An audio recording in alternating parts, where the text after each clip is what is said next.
And I stepped outside of the house, and the car was not there. The car we parked in the driveway was not there. You know, when people joke that if you're looking for your car, you can check inside gutter. When I go gutter, where's the gutter? So you are checking I'm like, the backyard. You see somebody parked it at the back.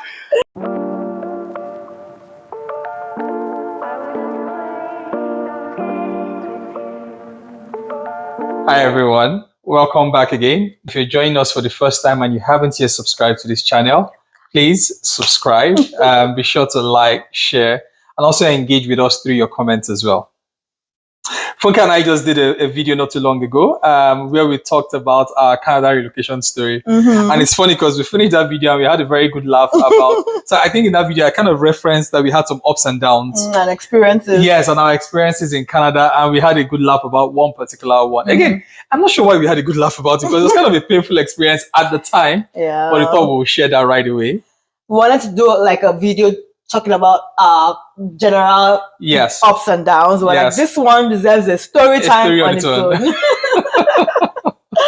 Okay, so story time. Pull up your popcorn and whatever else goes with popcorn. Grab a drink. Yeah, grab a drink. Let's talk about this. So it was in 2020, I believe, late 2020. For my birthday in 2020, Funke had said she wanted to get me a car. So we went to the dealership. We made the booking. Of course, back then there was backlog and delays with getting cars, so it wasn't ready. Post-COVID, right? Yes, it was post-COVID, or right in the middle of COVID, kind of actually. The cars weren't ready until the next year. So we booked for that car in September of 2020. We didn't get it until January of 2021. So it landed shortly after.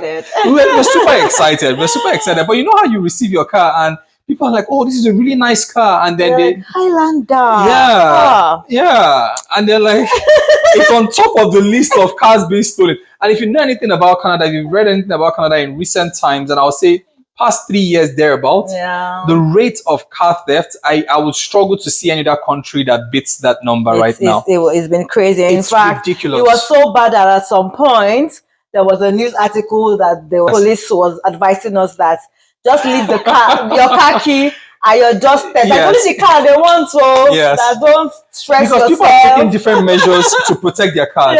So usually here you wouldn't have fences or gates, or so you park your car in your driveway. People now put those iron steels in their driveway to protect their cars. And then when the thieves found out that it's becoming a lot more difficult to just get your car and drive away, they now break into the homes to try to get the keys to the car. When they break into it becoming too much, police were like, you know what? Just put the key somewhere accessible so that they don't come and hurt you while they're just looking for a key. You know, I thought it was when I heard it, I thought it was a joke. Hilarious. Until I actually read the actual police, whatever. It was crazy. Anyway, so we got the car. Like Funke mentioned, it was a Toyota Highlander. It was a pretty car.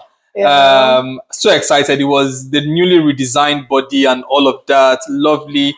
But like we said, most people were like, okay, there are certain cars that thieves are going after, and this Toyota Highlander is like number one right now. But even with all of that being said, a lot of people were still driving the cars. And I think another thing that gave us confidence was like, where we stay. I mean, it's one of the gentler areas. Some areas that you hear that, this happens, but our area... And the area is so good that when we moved here, our insurance premium went down because it's actually known for, less crime and all of that. So we kind of thought, you know what, you hear those things from far and you assume it can happen. It can be us, And if you know another thing about Canada is that a lot of houses come with garages. But we use our garage for everything while parking the car. So you put bicycle, you store snow blower, store lawn blower, store everything outside the car. Outside, and so fast forward my birthday in October, 3 days after that, I wake up early in the morning. So if you probably know by now, I wake up super early. I think back then I probably would wake up around maybe 4 or 5 to go to the gym. And I stepped outside of the house and the car was not there. The car we parked in the driveway was not there. You know, when people joke that if you're looking for your car, you can check inside gutter. When I go gutter, where's the gutter? So you are checking I'm like, the backyard. You see somebody parked it at the back. I stepped out into this because once I opened the door, I'm supposed to see the car to the right. I didn't see it. I went down the stairs, checked to the left, checked to the right. I'm like, this guy is not here. And I started thinking back, did Funke go out last night? Did she park somewhere else? She trying to play a prank on me or something? I think shortly after it occurred to me quite quickly that our car has been stolen. Hell. I went back upstairs. Funke was still sleeping. I'm like, babe, our car has been stolen. And she was like, she said, babe, be serious. I'm like, I won't wake you up 5 a.m. in the morning to be cracking a joke. Our car has really been stolen. You're joking. I said, like, are you for real? I think I'm trying to remember now. Yes. But I think I know that sometimes these things sound cliched, but I think it's one of those nights that I just, at some point during the night, maybe I was restless, right? But of course, I didn't think it as anything. But yeah, so Frank came and mentioned it. I'm like, oh no. It was shocking. Yeah, and I quite honestly, I didn't even know how to process it at the time. I'm like, did they really just steal our car?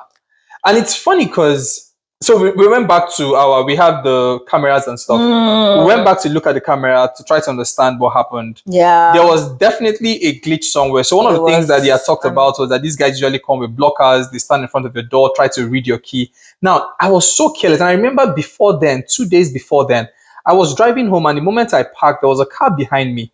It stopped on the road. It was a tinted glass. I couldn't see, but I remember it was a red SUV. It stopped, looked at me for a bit. I got down, left my car on the driveway, locked it, and then walked into the house. Yeah. And the car drove away. I didn't think too much of it. Well, you were not careless because, yes, you just didn't think too much of it, because those are not things that would ordinarily be. I think if I had suspected, I would have probably taken some extra effort, because back then we'll come in, where we keep our car key was just right there by the door, and there were conversations around, go get an RFID or whatever they call it, bag to store your key, to prevent your car from getting stolen and all of that. The trackers, because the trackers they use pick up all of that. Yes, so it was the parts are like tracker blockers. I didn't bother with any of that. I'm like, you know what, we are in a safe area. This is not going to happen to us and all of that. And I added the extra aspect of the Holy Spirit to protect my car and all of that. without doing my own part. Without what? But hey, it was a huge shock. We called the police immediately. I suspect we called the police around 6 o'clock ish. These guys didn't show up anyway until 9 o'clock. And I don't blame them. There are other important things that they're dealing with. Of course, this is the situation, like we said, has become so common. Yeah. So we're just like a number. Yes. Probably quite honestly, we were. But I remember we called 911. When we called 911, the woman said this is not the right number to call. She gave me another number. That 911 is for serious matters. It's not that it is still your car's shoe. So we called the second number, and they said, okay, no problem, that their police officers are busy right now, but they'll set someone down later. The guy shows up by 9 o'clock and says, hey, so sorry to hear your car got stolen. That you'll be surprised. That's how often it was happening. He said you'll be surprised to know how many people have gotten their car stolen. In fact, the 2 cars that were getting stolen back then, the most, I don't know if it's still the same now, were Highlander and Lexus. Yeah. And he said to us that my neighbor not too far away, that was when he occurred to me that I knew my neighbor had a white Lexus I didn't see again. And I'm like, oh, I never knew that car got stolen actually. But yeah, it was then the police officer talked about how often those things happen. And then he talked about how most of this crime was being committed by young people. Yes.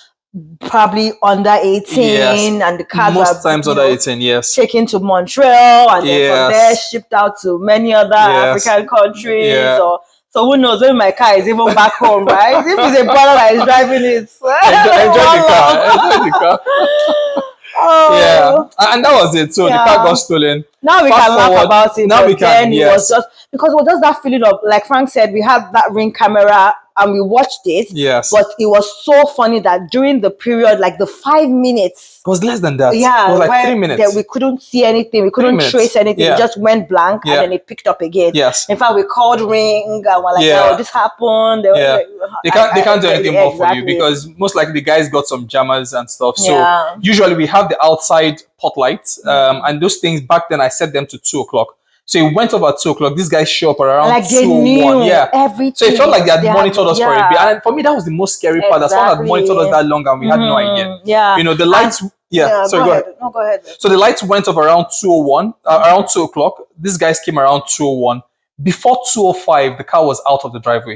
So within 3 minutes ish, they took the car and they were gone. Again, partly, I'm sure tracking the key would have been easy because the key was just right there next to the door. So it wouldn't have been an issue for them to track the key. It was very sad. It was sad. It was sad. Now we can laugh about it, but then, like Frank said, it was just that vulnerability of, oh, they could have come in. Yes. What if they did? Our kids were sleeping, like we were sleeping. Like, just that feeling of, oh no. But the again, the silver lining to it is eventually insurance compensated us for the current value of the car. Yeah. And thank God. And again, for those living here, if you have the new vehicle replacement clause, if you're offered that, I think it's always good to take it. Yeah. So we had that in our insurance policy. And because of that, they gave us the exact value of the car at the time. What they wouldn't pay for is any upgrades you've done, but the value of the car, the baseline value, they paid for it. At the time, was stolen. At the time, was stolen, so not the former value. But again, really because the car was still less than a year, it was still very comparable. Yeah. The price had not changed that much. Mm-hmm. We thank God for protection, and it's really just a testament that, you know, God. I keep saying that I'm glad it was taken from the driveway in the middle of the night versus taken from me in traffic with the kids and forgetting it. You know, so it was an easier way out. But it's just one of those stories that we look back and we're like, we lived in Lagos. Nobody stole my car in Lagos. Nobody. And then we come to Canada and they steal my car. So just to point out that look, like these things happen everywhere. Of course, you can't compare the security situation in Nigeria and Canada, but it's not as if Canada too is all rosy. It's like things happen everywhere. The most important thing is that you're, you know, divinely protected. Yes. Yeah, and I think just in closing, the one that pains me most is the point you made earlier is these guys are kids, 12, 13, 14-year-olds stealing cars. It's most times when they announce that a car has been stolen, the person that commits it is usually too young to be named because they are minors. You know, it's disheartening, but hey, we'll keep praying for our country that God revives it. Both Nigeria and Canada, actually, that God revives both countries, and some of this nonsense we see should stop. So that was what we thought to share. We remembered it and we had such a good laugh and going down memory lane, and we thought we'll quickly share that with you guys. Yeah. But like I said earlier, please, if you're new here, or if you're not new but you've just not subscribed, please be sure to subscribe, like, share, and bye for now. Bye.